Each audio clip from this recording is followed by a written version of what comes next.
Chicos, ¿a nadie se le ocurre otra idea? Rosa, Adrián, Marta Profe, y Freddy, dime. ¿puede repetir la pregunta que acabo de ingresar? ¿Qué, si yo le digo a usted que vamos a hablar de la mundialización de la economía, ¿a usted qué se le viene a la cabeza con eso? ¿Usted qué piensa? Alguien me dijo que pensaba en las empresas multinacionales, alguien me dijo que se pensaba en las economías de cada país, pero ¿qué más se les Ok, ocurre? listo, pues a mí se me ocurre temas como el Bitcoin, se me Ajá, ocurre cosas como también así como regionalmente se está bancarizando todas las personas, mundialmente ajá. también ya hay servicios que interconectan más los países en el tema económico. O sea que para ti, Freddy, la mundialización de la economía tiene que ver con la parte financiera. Para mí sí. ¿Cómo me Bueno, relaciono adicionalmente, financieramente? pues también los TLCs, ¿no? Ya. Los tratados entre países, todos los múltiples tratados que tiene Colombia con muchos países para poder importar productos que todos sabemos que somos más que todo importadores.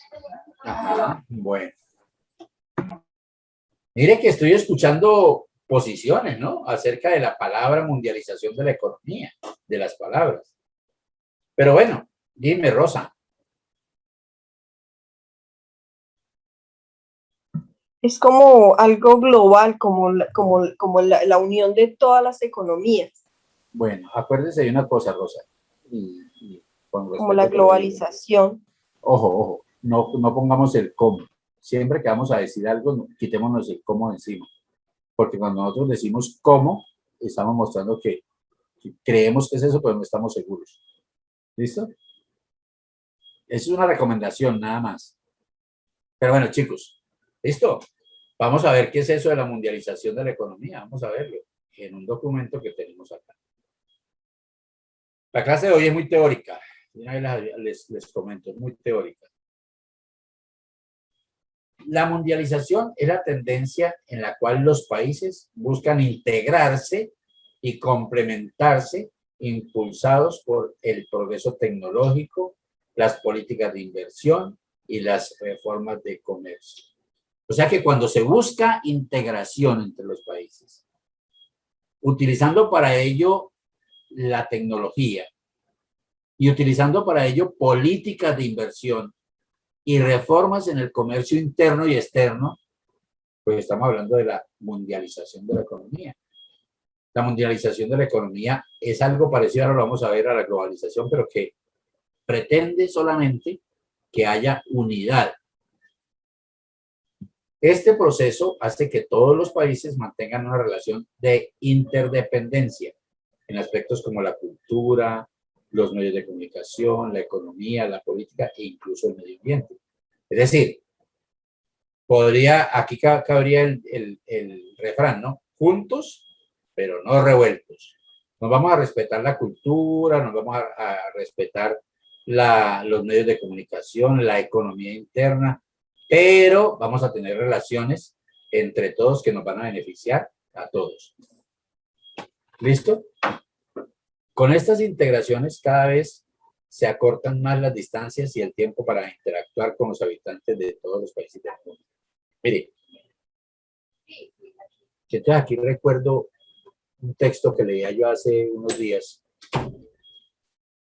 en el que decía que el Internet, uno de los problemas graves que tiene la globalización es que el Internet acabó con las fronteras físicas.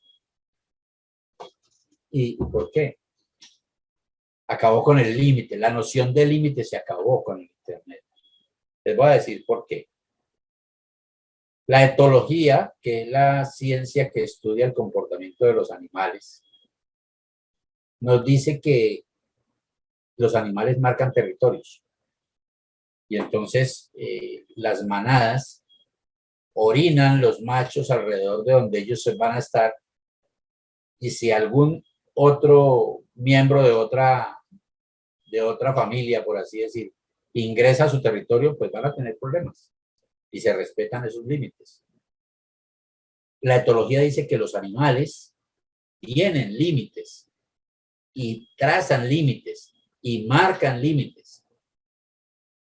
La antropología, que es la ciencia que estudia el comportamiento del ser humano a través de los tiempos, nos dice que nosotros siempre hemos conservado límites. Mire, el hecho de que haya fronteras entre los países no es más que una muestra clara del límite.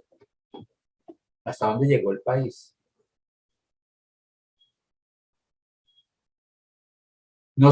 El texto que yo les digo nos hablaba de la muralla china.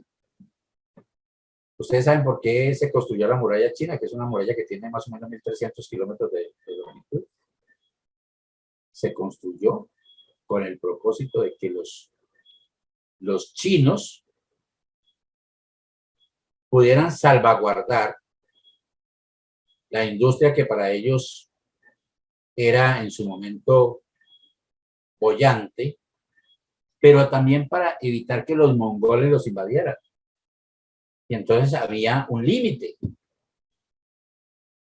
Nosotros en nuestras casas tenemos límites, ¿o no? ¿Quién de ustedes no tiene límites en la casa? Todos tenemos, ¿o no? Denme un ejemplo de límite en la casa, a ver. Dentro de la casa. Denme un ejemplo no se de puede límite. beber delante de los niños. ¿Cómo? No se puede beber alcohol de la niños. No se puede beber alcohol. Eso sería una limitante, ¿no? Pero el límite es que usted, por ejemplo, la estufa la tiene en la cocina. No va a tener la estufa en la habitación. Eso sería un límite. Yormari.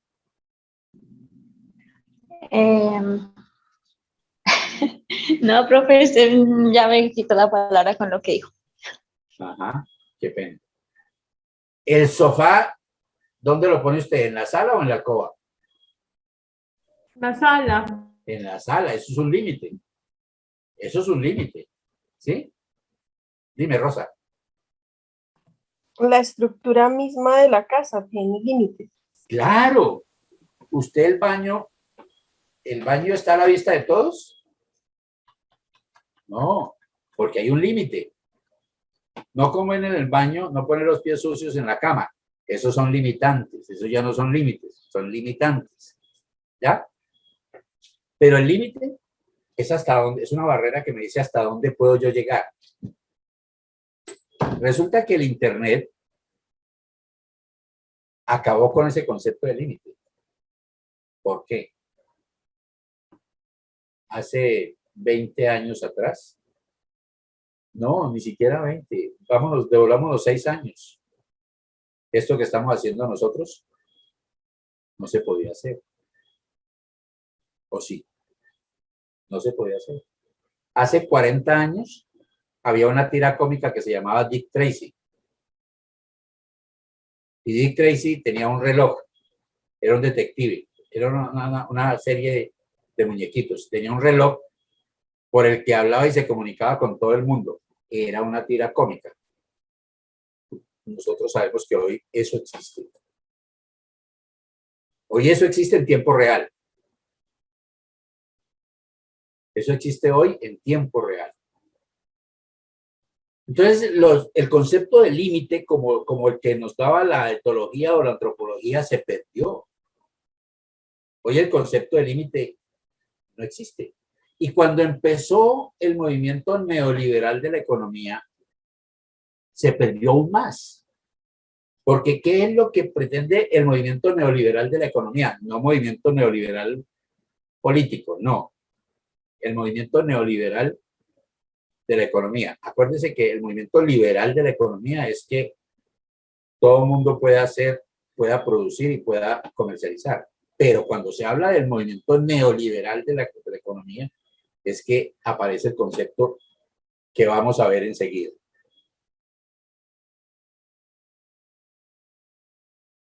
Ay, a Edward lo mantiene fregado, ¿eh? La mitad de la cama es para ella y no se puede pasar. Ah, no, hermano, usted lo que le tiene es un burladero en la cama. Bueno. Chicos, Vamos a ver el segundo concepto aquí. La globalización económica. Vamos a leerlo y luego se la resumo. La globalización económica es la integración de los distintos países del mundo a partir del mayor intercambio comercial y de flujo de inversión. En algunos casos también se da por mayores facilidades para la circulación de la mano de obra. Es decir, este tipo de globalización se refiere a la expansión del comercio de bienes y servicios entre las diversas naciones. Pero también implica una mayor movilidad de los capitales financieros y del factor humano. Cabe precisar que la globalización económica abarca solo un aspecto de la globalización, fenómeno que puede aplicar también al plano político, tecnológico y social, por ejemplo. Otro punto a resaltar es que la integración de los mercados financieros juega un rol muy importante en la globalización económica. Esto en vista que se expanden las alternativas de inversión para los agentes. Hablemos del concepto de globalización de una manera coloquial para que la entendamos.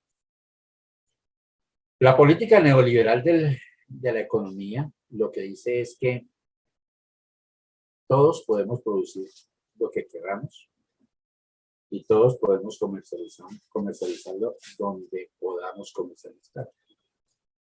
Y entonces uno oye hablar de la apertura de fronteras económicas. Entonces usted produce algo aquí y lo puede vender en la China, en Japón, en Alemania, donde quiera, lo puede comercializar. Y si hay países con los que tenga tratado de libre comercio, con mayor razón. Lo que pasa es que los países desarrollados en la globalización tienen una gran ventaja frente a los países subdesarrollados como el nuestro. ¿Por qué? Porque nos llevan años en tecnología, porque nos llevan años en infraestructura del país,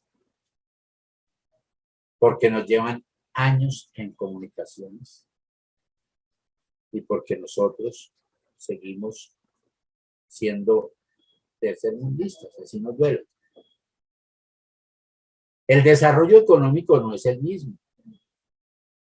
Las posibilidades económicas no son las mismas. Para una persona, un empresario norteamericano que para un empresario colombiano. No son las mismas condiciones. Los organismos de financiación a nivel internacional le van a dar prioridad a aquellos empresarios que vengan de los países del primer mundo. Eso es indiscutible. Ahora, ¿qué pasa?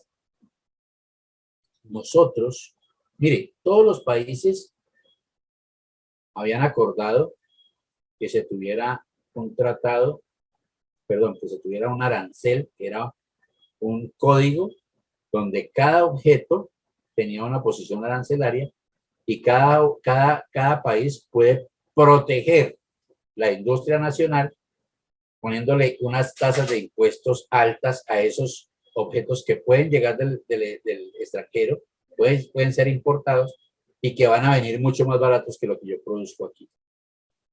Eso es un mecanismo de defensa de la producción nacional, los aranceles. Entonces el arancel, en términos generales, con los tratados de libre comercio, desaparece. Desaparece para gran cantidad de productos. Porque los tratados de libre comercio, ¿qué es lo que hacen? Señor Estados Unidos hace un tratado de libre comercio con Colombia.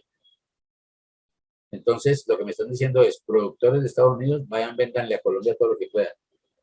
Lo que Colombia necesite y pueda comprarle, véndanle. Y como contraprestación, los productores colombianos pueden ir a vender allá. Pero como tecnológicamente estamos atrasados, como los recursos económicos no son suficientes, como la infraestructura vial en Colombia no es buena. Mire que nosotros solo tenemos un puerto grande en el Pacífico que es Buenaventura. Y por Buenaventura salen el 80% de las exportaciones del país. Cuando se cierra la línea y se cierran letras, ¿qué pasa?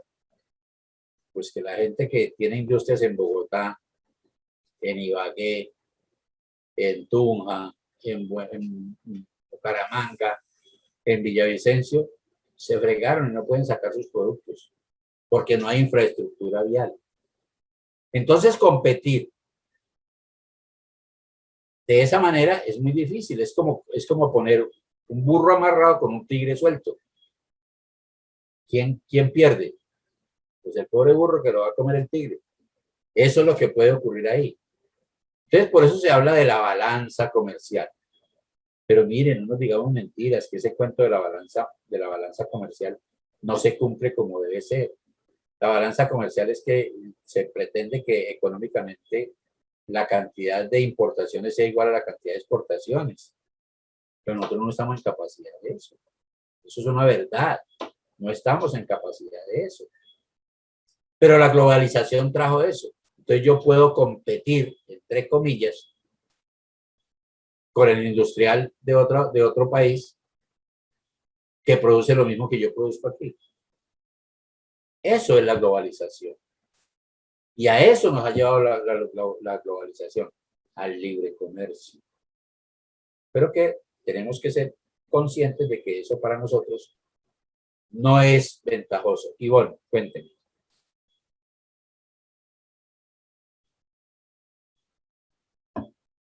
¿Alguien quiere comentar algo de lo que estamos hablando? Pues estamos en la semana del silencio. ¿Por qué digo que la semana del silencio? Porque no sé por qué todos los grupos, los 6 grupos que he tenido de clase esta semana han estado en la misma posición. Como callados, como que no. Ni siquiera los que acostumbran a hablar han hablado.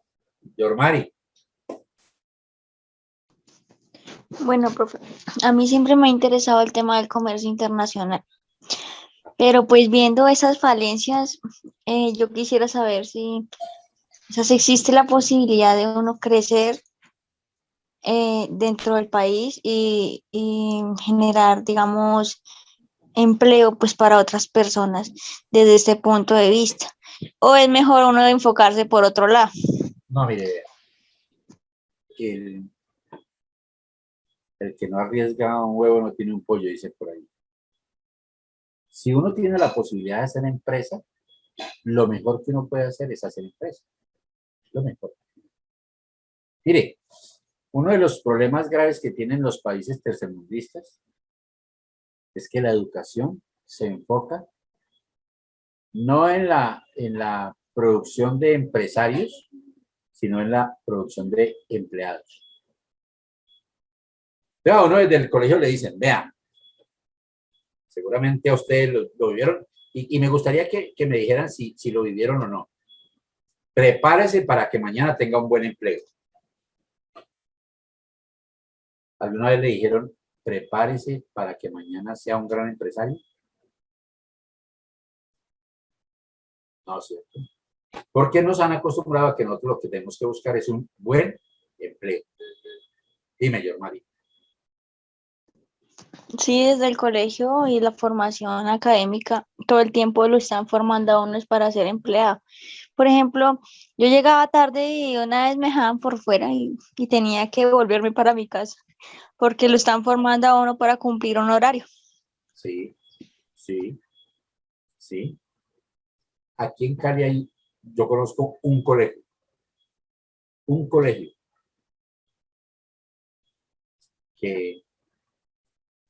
que maneja el libre albedrío.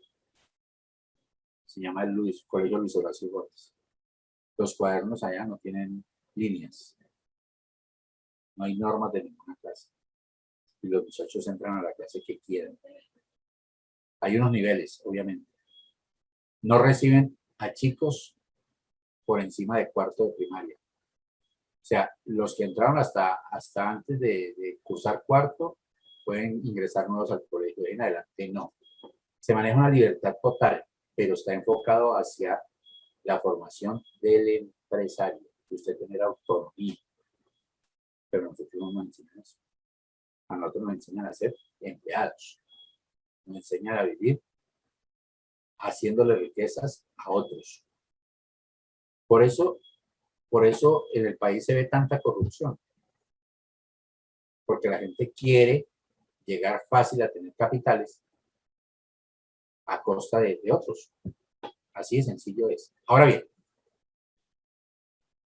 eso de hacer empresa, Yormari, es la mejor decisión que uno puede hacer. Mire,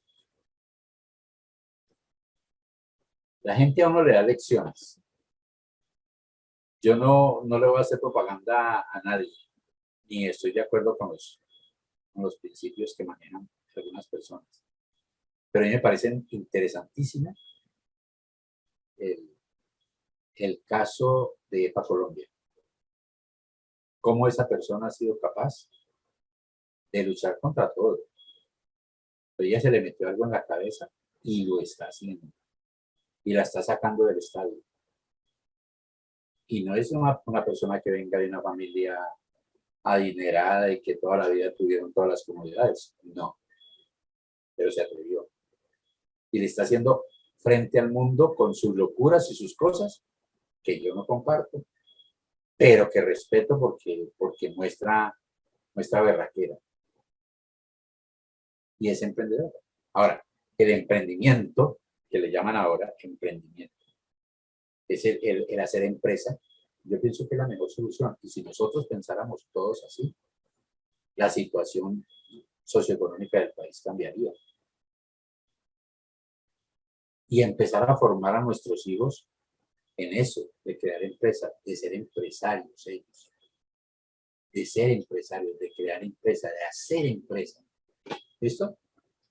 Aquí vamos a ver qué dijeron en el chat. Dice que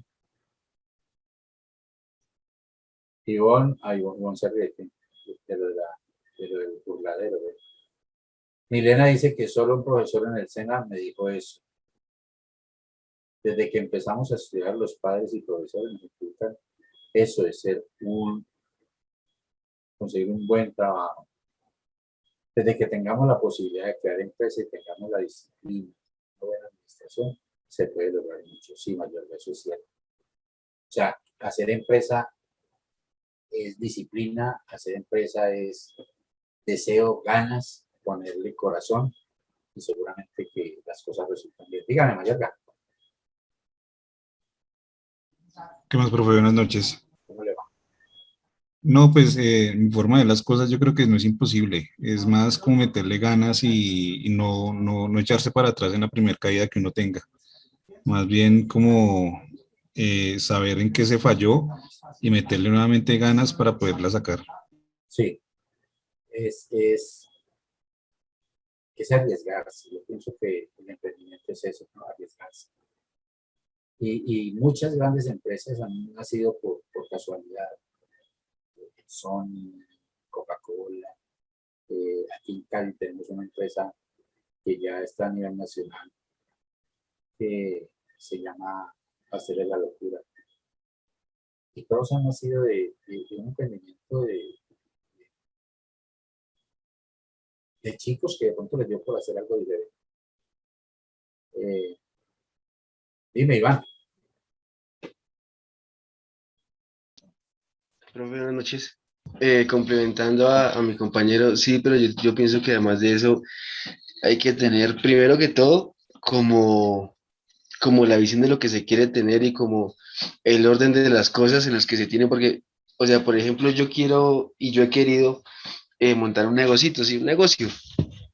Ahí es donde viene la llamada, el llamado emprendedor.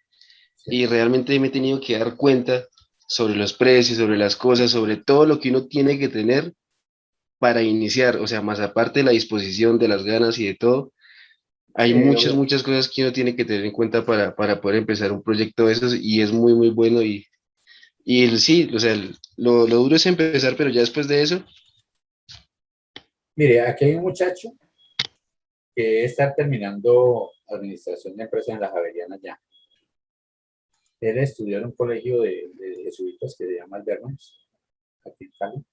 Y ese pelado cuando estaba en noveno grado, diga bien, noveno grado, hicieron una feria de emprendedores en el colegio. Y él puso a la mamá que le hicieron los postres. Y puso un puesto de postres. Y vendió postres.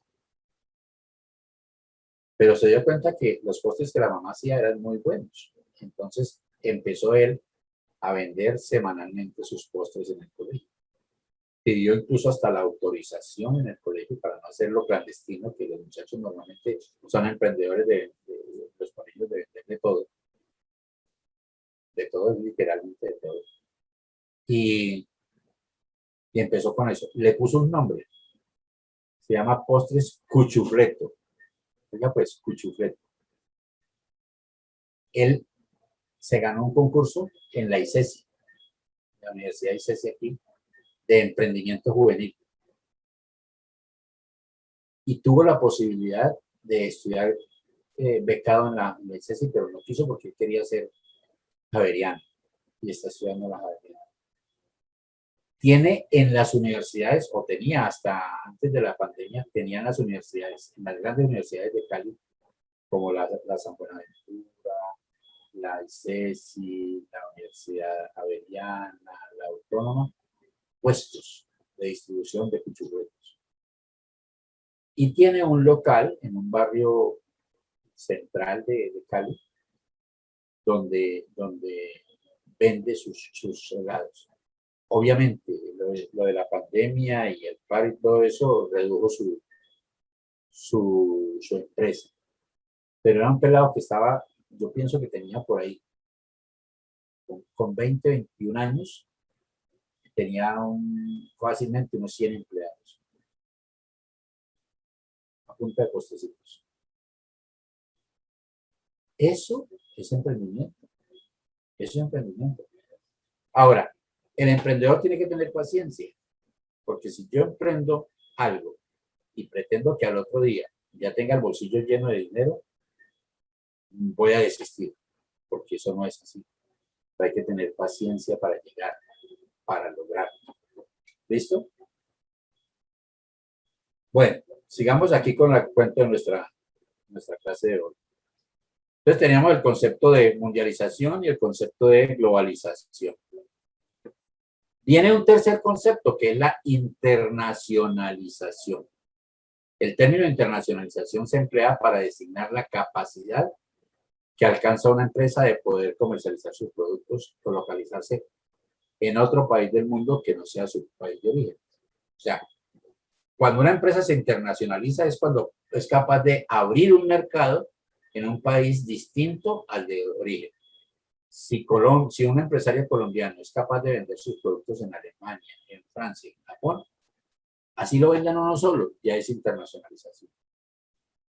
La internacionalización permite el acceso a otros mercados, lo que posibilita el crecimiento económico, intensifica el proceso del intercambio de cualquier tipo de bienes entre los diferentes países del mundo. Oiga bien, facilita el intercambio de bienes, intensificando su accionar entre los países del mundo. Eso es la internacionalización, ser capaz de abrir mercados en países diferentes al país de origen. Interdependencia. La interdependencia económica es un sistema en el cual una de las partes depende de otras partes para obtener recursos, como los alimentos y los minerales, por conveniencia o la vida diaria. Este sistema afecta típicamente a muchas capas de la sociedad, incluidos los países y regiones, las personas y las empresas. Una razón de la interdependencia económica es la especialización, porque a la mayoría de las personas dentro de una sociedad no pueden obtener recursos sin conocimiento y equipos especializados. El principal problema de la interdependencia económica es que si una de las partes no puede obtener recursos, los demás partidos van a sufrir. Mire, ¿dónde se puede dar la interdependencia? En las empresas de servicio que lo hacen por call center. ¿De qué dependen los call centers?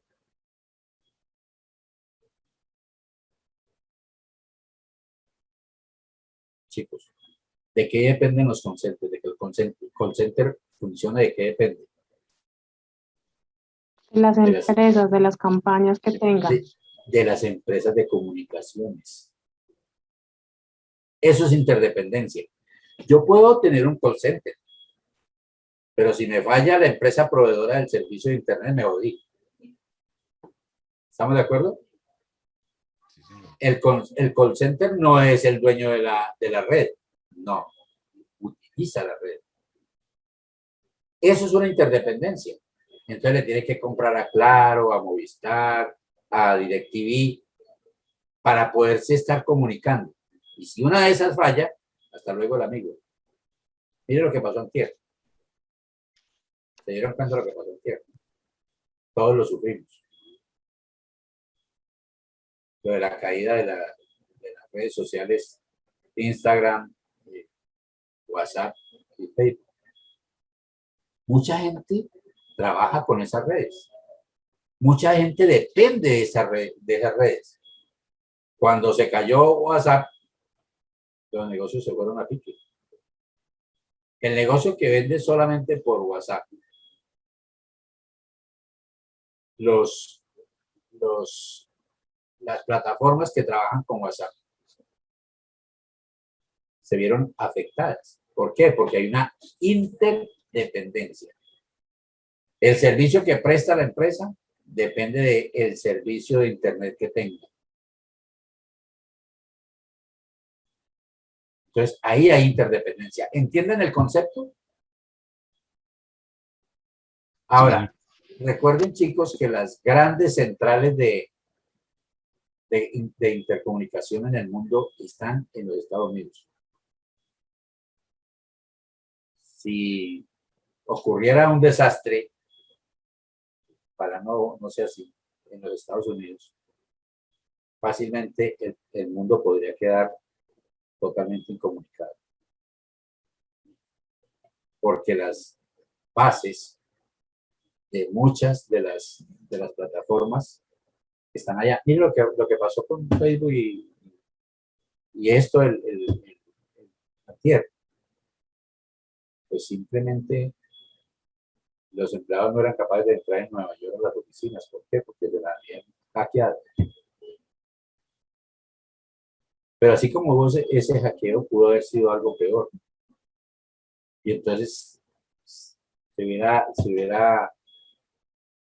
fregado mucha gente en el mundo que depende de la red social para poder trabajar. Hay mucha gente, uno no cree, hay muchísima gente que depende de las redes sociales para su trabajo. Porque vende por WhatsApp, porque presta el servicio por WhatsApp, porque asesora por WhatsApp, porque se comunica por el Facebook, porque tiene las ofertas en el Facebook. Y muchas empresas el lunes no pudieron prestar el servicio como era. Eso es interdependencia. ¿Entendemos el concepto? Y aquí viene lo que yo ya les hablé, el neoliberalismo económico. El neoliberalismo es una corriente de pensamiento económico y político que surge a finales del siglo XX. Por allá desde los 75 al 80 empieza a surgir. Se basa en la defensa de un sistema capitalista. Dicha corriente trata de resurgir las ideas del liberalismo clásico, lo que yo les dije. El liberalismo clásico hablaba de la posibilidad que había de comercializar. Pero aquí abren las fronteras. El liberalismo clásico decía, todo el mundo puede producir lo que quiera y véndalo en su país. El neoliberalismo dice, no, en su país no, véndalo afuera también. Sáquelo del país. El neoliberalismo fue acuñado por primera vez en 1938 por el economista alemán Alexander Rusko, pero realmente crece a finales.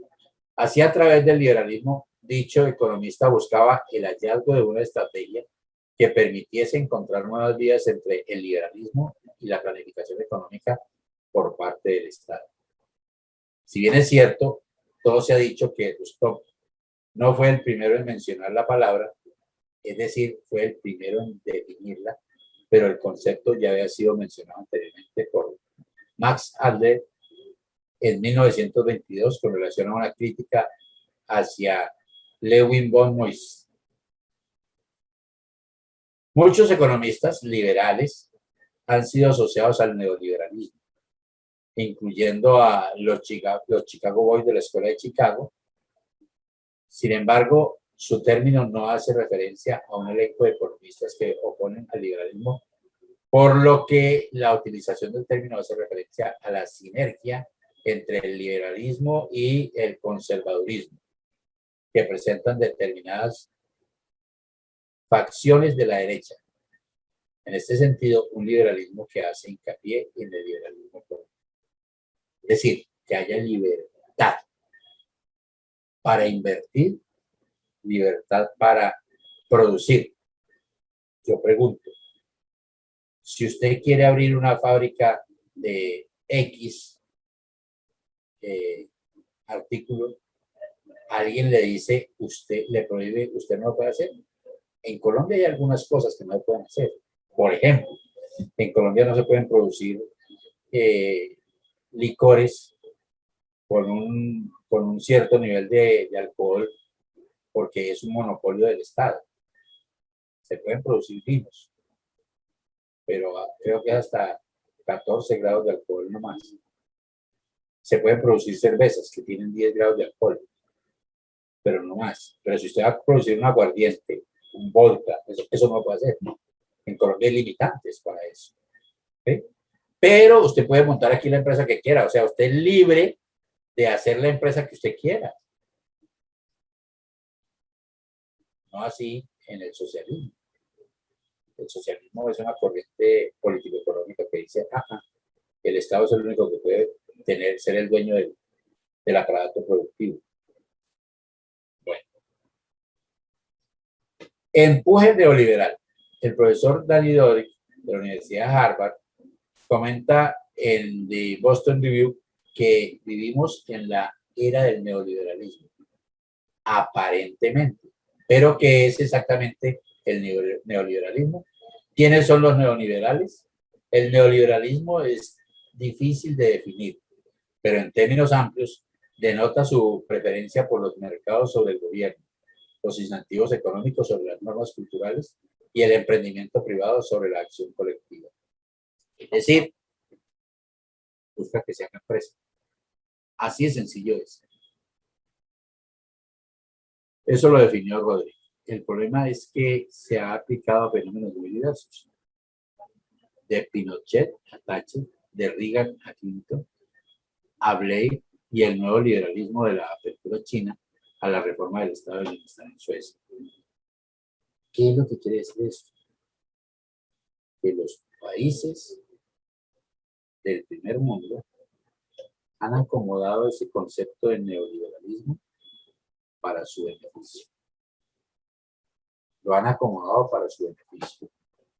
Y entonces ahí recuerdo la historia de Platón en la República sobre la justicia y la injusticia, lo injusto y lo injusto, que dice que todo ser humano tiende a ser injusto y que el justo lo es por obligación y que el justo, cuando tenga la oportunidad de ser injusto, lo será.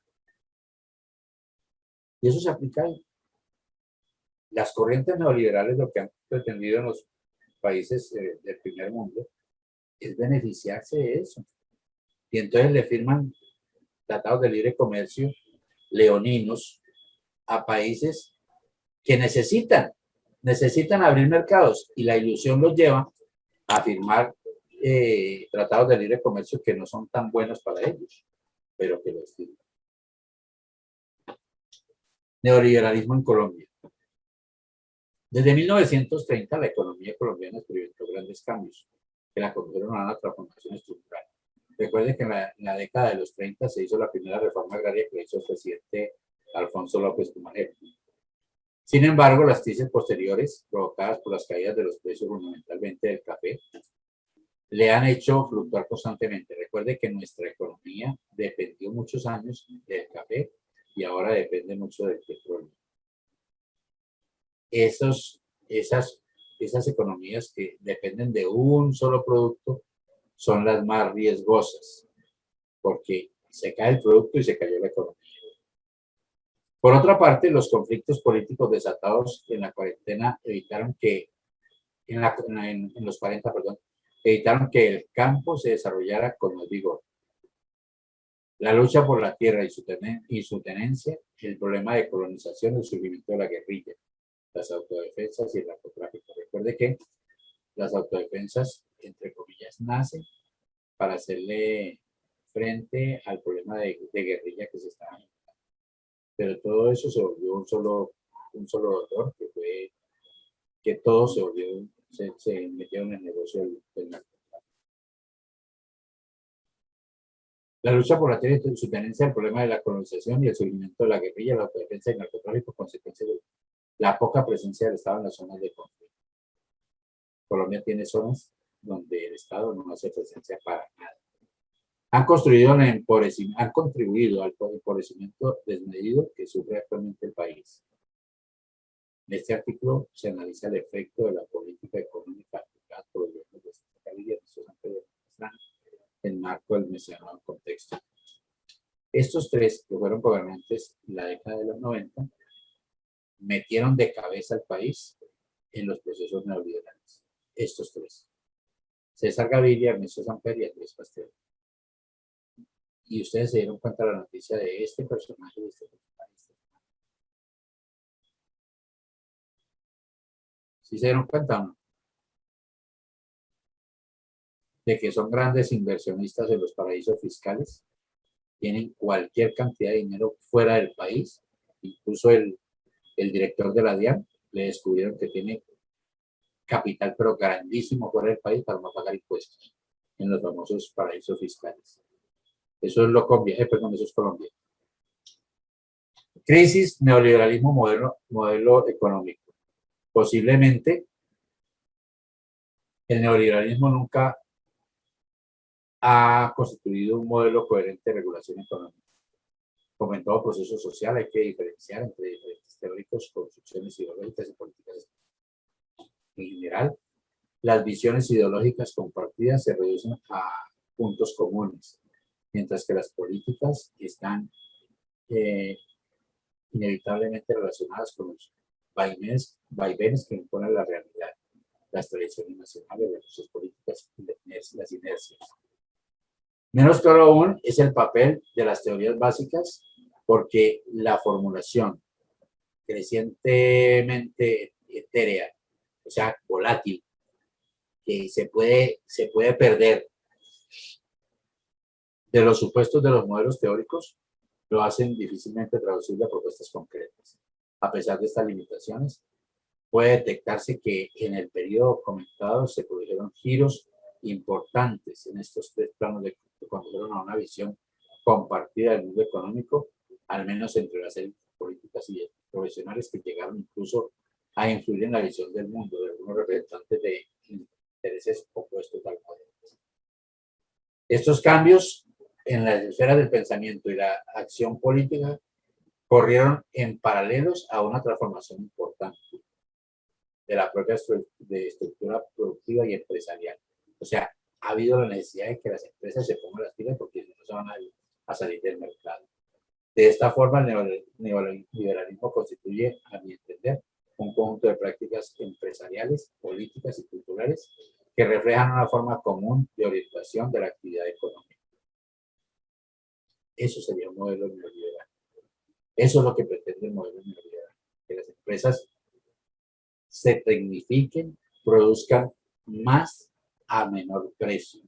Eso es lo que busca el neoliberalismo, para que sean competitivos. Pero se olvidan de que la infraestructura del país debe mejorar para poder que los empresarios también puedan vender tranquilamente sus productos en el exterior. Este modelo de globalización hace que la mano de obra se cualifique, que la industrialización sea un atajo para el capital extranjero, que los salarios de los trabajadores mejoren, que el impulso respaldado con zonas francas y rebajan los aranceles, aumentan las exportaciones. Es decir, que se creen menos impuestos. Eso de las zonas francas es un buen negocio. Hay muchas empresas que producen dentro de la zona franca y que están libres de impuestos. Eso es el modelo neoliberal, eso es lo que nos ha dejado la globalización, eso es lo que nosotros debemos entender como mundialización. ¿Listo, muchachos? ¿Comentarios, preguntas? ¿Algo que decir? El que quiera decir algo que lo diga ya y no que calle para siempre, ¿cierto, Mayorga? Ay, ningún comentario, hoy están como apagados. Esta semana como que les dieron quién sabe qué este fin de semana porque vinieron tristes. Es que ya llevan 8 días de haber celebrado el amor y la amistad y se fregaron, definitivamente. Bueno, chicos, hola Marito. Chicos, Profe, buenas noches, ¿cómo está? ¿cómo le va? Buenas Bien, noches muchas y hasta gracias. luego. Hasta mañana. Profe, que Dios los descanse, que vaya bendiga. muy bien.